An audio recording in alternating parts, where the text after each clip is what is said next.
You're 26 years old. Financial analyst. Bernie Madoff hires you. $80,000 salary. Wall Street. Legitimate firm. Month 3, he asks you to create one fake account statement. Special client. Just this once. Fix it quietly. By year 5, you're generating thousands of fake statements every week. Part of a $65 billion Ponzi scheme. By year 15, you're the architect of the largest financial fraud in history. You can't quit. You know everything. December 2008, Bernie confesses to his sons. FBI is coming. You destroy evidence. It's over. You're 26 years old in March 1994. You just got hired at Bernard L. Madoff Investment Securities LLC. It's a prestigious firm. Located at 885 3rd Avenue in Manhattan. Lipstick Building. Everyone calls it the Lipstick Building because of the shape. Your office is on the 19th floor. You have a desk, a computer, a phone. This is your first real Wall Street job. You studied finance at Baruch College. Good school. Not Ivy League but good. You graduated with a 3.7 GPA. You're smart with numbers. Always have been. You can look at spreadsheets and see patterns. You understand markets. Understand risk. Understand how money moves. That's why Madoff hired you. He needs someone smart. Someone detail-oriented. Someone who can manage accounts properly. The salary is $80,000 annually. This is huge money for you. Your father is a teacher. Makes $35,000. Your mother is a nurse. Makes $40,000. Together they make $75,000. You're making more than both your parents combined and you're 26. This is success. This is what you went to college for. This is the American dream working exactly like it's supposed to. The job is straightforward. You're an account analyst. You manage client portfolios. You process trades. You generate account statements showing clients how their investments are performing. It's Excel work mostly. Numbers. Data entry. Making sure everything balances. Making sure clients get accurate statements showing what they own, what it's worth, how much they've made or lost. Basic financial operations work. Bernie Madoff himself walks around the office sometimes. He's 56 years old. Well-dressed. Professional. Polite. He started this firm in 1960 with $5,000 he saved from working as a lifeguard. Now it's worth hundreds of millions. He's respected on Wall Street. He's been chairman of NASDAQ. He's successful. Legitimate. Everyone wants to work for him. And you got the job.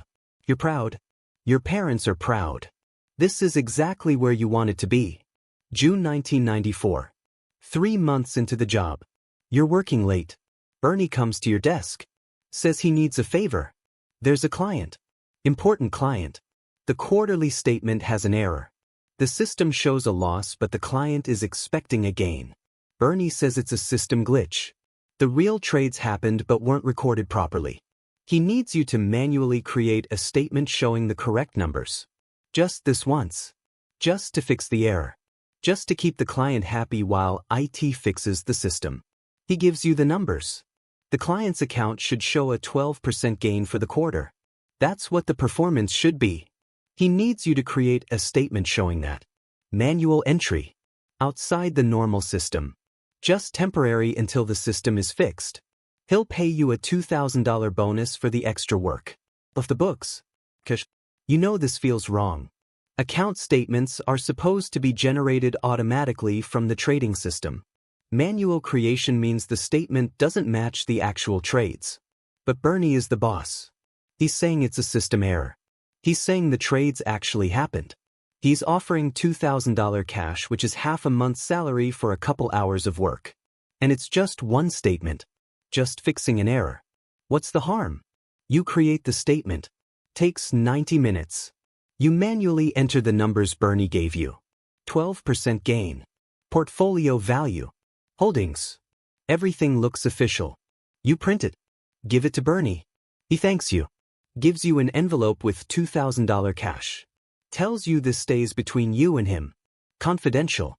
Client privacy. You understand. You go home that night and you can't sleep. Not from excitement about the $2,000. From guilt. From knowing something was wrong. The statement you created showed trades that may not have actually happened.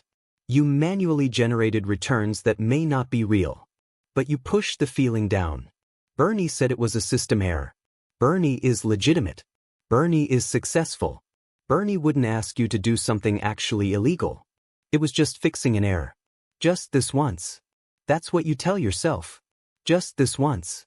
It takes 3 days for the guilt to go away. 3 days of thinking about it, worrying about it, wondering if you did something wrong. But nothing happens. No investigation.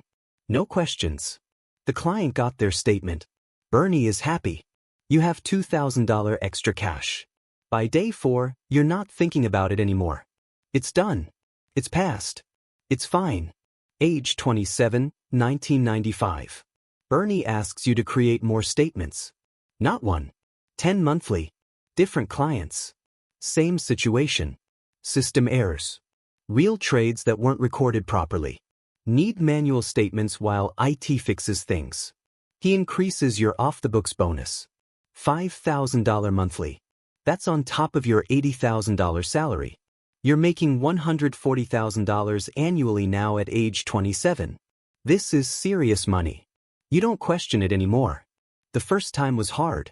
The first time you felt guilty. But the second time was easier. The third time even easier. By the 10th time, it's routine. You're not thinking about whether the trades are real. You're just creating statements with the numbers Bernie gives you. It's data entry. It's Excel work. It's what you're good at.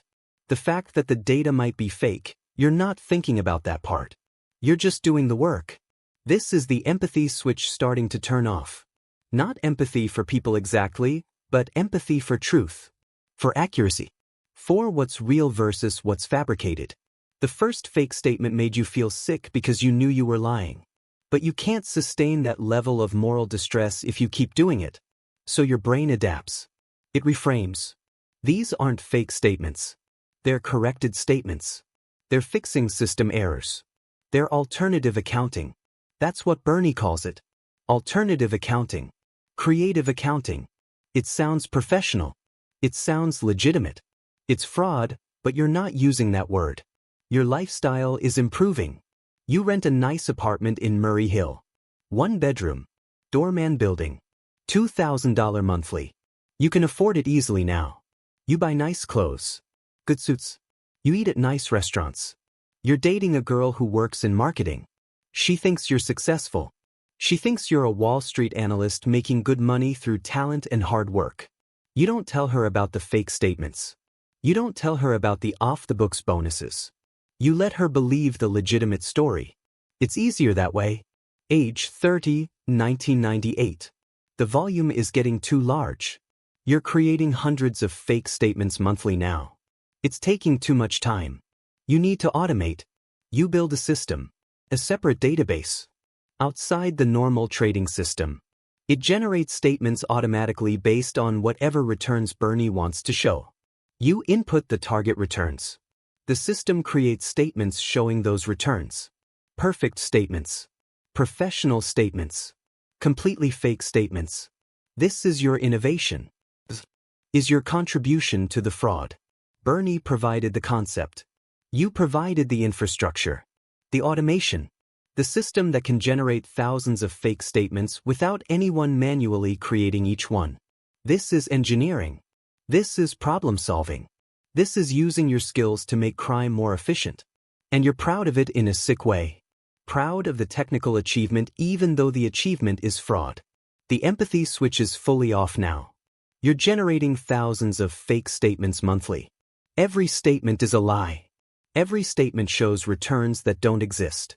Every statement tells investors they're making money when they're actually just seeing their own money recycled back to them. This is textbook Ponzi scheme. New investor money pays old investor returns. No actual trading. No actual investments. Just lies and fake paperwork. And you're the person making the paperwork. You're the person making the lies look legitimate. But you don't think of it that way. You think of it as database management. As automation. As efficiency. The human brain is incredibly good at rationalization when the alternative is admitting you're committing massive fraud. So you rationalize. Bernie is the boss. Bernie knows what he's doing. Bernie has been doing this for decades. Bernie is respected on Wall Street. So if Bernie says this is how it works, this must be how it works. You're just the IT guy. Just the analyst. Just doing your job. You're making $200,000 annually now. Salary plus bonuses. You bought an apartment. Co-op in Midtown. Cost $400,000. You have a mortgage but you can afford it. You're engaged to Sarah, the girl from marketing. Wedding planned for next year. Everything is good. Everything is successful. Everything is built on lies, but you're not thinking about that part. You're thinking about the apartment and the wedding and the career and the money. The lies are just background noise. Just how the business works. Just alternative accounting.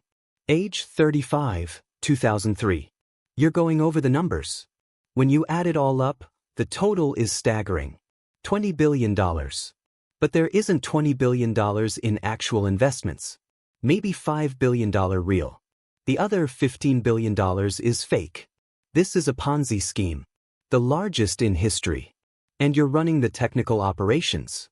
You think about quitting. But you can't. You know too much. You're complicit. And you're making $200,000. The golden handcuffs are real. So you stay. Supervising fraud, age 38, 2006. You have a team now. 5 analysts. You train them in fraud. The fraud is $50 billion now. You married Sarah. Bought a house in Westchester. Baby on the way. Everything looks perfect. Built on $50 billion in lies. The collapse, age 40, September 2008. Financial crisis. Investors want withdrawals. There isn't enough cash. December 10, 2008. Bernie confesses to his sons. December 11, FBI arrests him. $65 billion fraud exposed. Largest in history. Your life collapses on television. Arrested, age 41, March 2009. FBI at your door. 7 counts. Facing life. They have everything. Every fake statement. 15 years of evidence. Prosecutor offers deal. Cooperate, get 10 years instead of life. You take it. No choice. Prison, age 42, 2010. 10 years federal prison. FCI Otisville. Sarah divorces you. Your daughter calls someone else dad. Bernie gets 150 years. Dies in prison 2021, age 82. Never admits guilt. Released, age 51, 2019. Released after 9 years. Convicted felon. Finance career impossible. Barnes & Noble stockroom. $15 per hour. $31,000 yearly. You made $200,000 before. Studio in Queens. $1,200 rent. Daughter won't see you.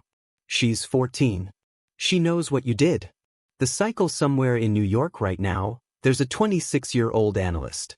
Just hired. Smart. Good with numbers.